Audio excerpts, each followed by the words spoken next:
या उत्सवाच्या सणाच्या काळामध्ये आपण उत्सव साजरा करण्याच्या मूडमध्ये असतो आणि याचाच फायदा हे सायबर क्रिमिनल घेतात.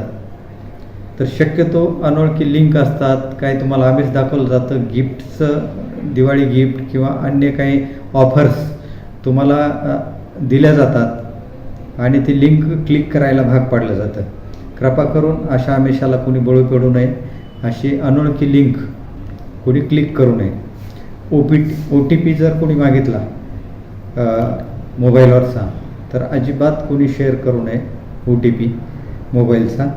अनोळखी काही साईट्स असतात, काही अनोळखी आपले अनधिकृत ॲप आहेत, तर अशा ॲपचा वापर शक्यतो टाळावा. सायबरविषयी जर काय असं फसवणूक झाल्याचं निदर्शनास आलं तर ताबडतोब 1930ला कॉल करावा.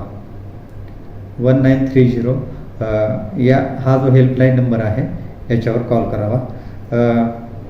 पब्लिक वायफाय ज्या ज्या ठिकाणी आहे त्या ठिकाणी शक्यतो अशा वायफायचा वापर टाळलेला योग्य राहील. सोशल मीडियावर जर काय आपल्याला पोस्ट करायच्या असतील किंवा काही पोस्ट आपण आलेल्या फॉरवर्ड करतो तर त्यावेळी अशी कुठलीही एखादी पोस्ट संवेदनशील असेल, काहीतरी त्याच्यामध्ये गुन्ह्याचा प्रकार असेल तर अशी पोस्ट एक तर करू नये किंवा फॉरवर्डही करू नये. पोलिसाच्या निदर्शनास आणून द्यावी.